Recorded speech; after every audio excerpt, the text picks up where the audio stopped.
Merhaba, Ekotalks Tercih özel yayınına tekrardan hoş geldiniz. Bugün yine çok merak edilen konularımızdan bir tanesi olan hukuk fakültesini konuşacağız.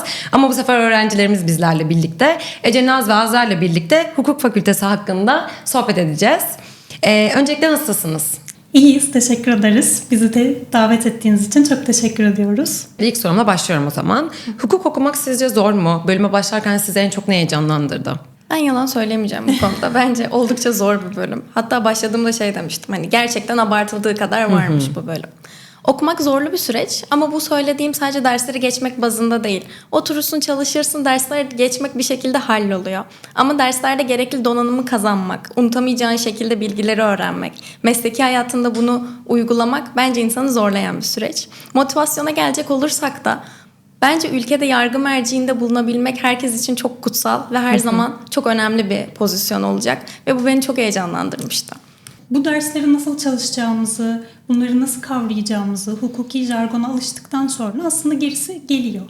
Hele ki yani bizler gibi böyle ilgiyle, sevgiyle bu bölüme başladıysanız bir süre sonra keyif alarak bu dersleri çalışmaya başlıyorsunuz. İzmir Ekonomi Üniversitesi'ni tercih etme sebebiniz neydi? Ben öncelikle akademik kadro demek istiyorum. Çünkü gerçekten şunu açık yüreklilikle söyleyebiliriz ki alanlarının en iyi akademisyenlerinden ders alıyoruz.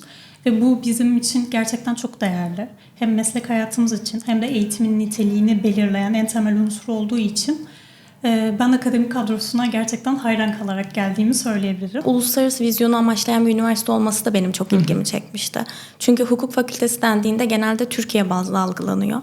Ama uluslararası arenada da kendini sergileyebileceğini görmek bence çok ilgi çekici. Başlarken bunu bilmiyordum. Daha doğrusu bu kadar önemli olduğunu bilmiyordum. Ama okurken de şunu fark ettim ki PANOK'ta olmazsa olmazmış yani. Sınavlara hazırlanırken hani çünkü yeri geliyor o kadar zor konular işliyoruz ki bir kere bir şeyi bir kere de değil 5 kere de anlıyorsun. Ve 5 kere aynı şeyi dinleyebilecek imkanı olması insan için çok önemli bence. Türkiye'de sayılı olan hukuk kliniklerinden bir tanesine sahibiz. Sizce gerçek vaka deneyimini daha üniversitedeyken deneyimlemek nasıl bir süreç? Artıları olarak neler düşünüyorsunuz? Fikrinizi merak ediyorum. Çünkü sizler bunu deneyimlemiş öğrencilersiniz. Henüz avukat değilim, savcı değilim. Herhangi bir şekilde öğrendiklerimi pratiğe dökecek alanım yok. Bu klinikler de tam olarak bu boşluğu dolduruyor aslında.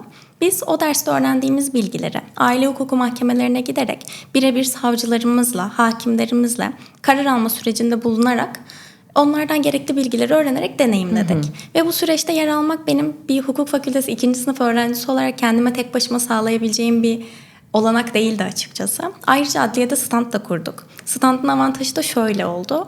Biz orada kitabi bilgilerden dışarı çıkarak birebir karşımıza gelen insanlarla muhatap olduk.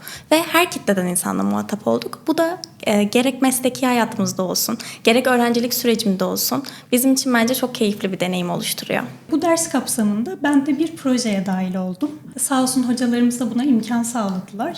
Bu benim için gerçekten çok değerliydi. Çünkü gördüğümüz o güzel teorik bilgileri pratikle desteklemek öğrenme sürecimiz için de çok değerli olduğunu düşünüyorum. Peki fakültenin %30 İngilizce eğitim diline sahip olması sizce avantajlı mı, dezavantajlı mı ya da avantajları varsa neler? Avantaj olan kısmı da bence şu. Evet hukuk Türk bazlı bir sistem. Türk hukuku öğreniyoruz. Ama biz zaten Türk hukuku bazlı derslerimizi Türkçe şekilde alıyoruz halihazırda. Burada hiçbir değişiklik yok. Biz sadece uluslararası vizyonu amaçlayan, daha globale açılmayı amaçlayan derslerimizi İngilizce alıyoruz. Bu da aslında gerek İngilizce'de bir müvekkille karşılıklı kendini ifade edebilme ya da uluslararası bir akademide kendine yer bulabilme açısından insana pek çok avantaj sağladığını düşünüyorum. Peki sertifika veya yan dal programlarından yararlandınız mı? Ben sertifika programlarından yararlandım. Çünkü üniversitemize gerek barodan olsun, gerek farklı mecralardan olsun kendini çok donatmış, geliştirmiş. Gerek sektörden gerek akademiden birçok değerli kişi geliyor. Ve onlardan gerekli eğitimleri alınca size karşılığında bir sertifika sunuluyor. Bu sertifikalar da bence kariyere başlarken CV'mizde bizi 1-0 öne atan bir durum oluşturuyor. Yan dal imkanına gelirsek de henüz yararlanmadım. Ama bu ayın sonunda sosyoloji için başvurumu yapacağım. Peki bu kadar akademik gitmişken ben birazcık sosyalliğinizi de merak ediyorum. Kampüs hayatı sizce nasıl?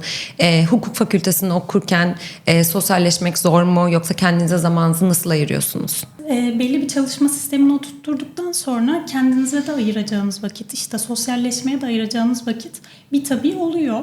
Kampüste sosyalleşmek için buna gerçekten güzel imkanlar sağlıyor.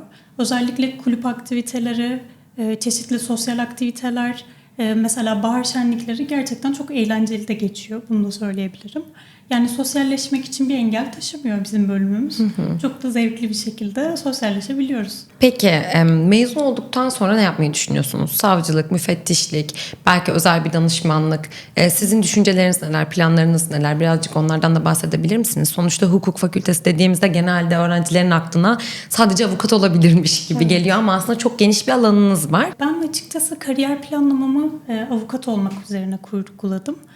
Fakat şey de bana çok güven veriyor. Yani hukuk fakültesinden aldığımız diplomanın bu kadar geçerliliği olan, yani sadece avukat, hakim, savcı ile kısıtlı kalmayıp başka iş kollarında da iş bulabilmek beni aslında rahatlatıyor gelecekle ilgili olan kaygım açısından. Peki hukuk fakültesini tercih etmek isteyen öğrencilere ne gibi tavsiyeler verirsiniz?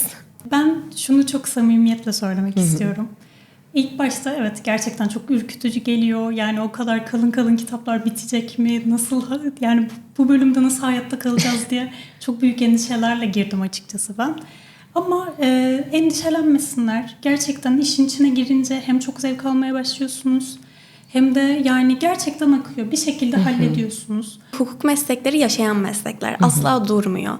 Gelişiyor durmadan, insanlar değişiyor ve onlara adapte olabilip onları anlayabileceğinizi onlara göstermeniz gerekiyor. Bunun için de bence en basit denir mi bilmiyorum ama belki de kısa yol okumaları, karşılarına çıkan her metinden yararlanmaları. Bugün öğrencilerimizin deneyimlerini onlardan dinlemek bence bizim için çok kıymetliydi. Eminim ki tercih dönemindeki bütün öğrencilerimize faydalı olacaktır. Bir sonraki Ekotoks konuşmamızda görüşmek üzere.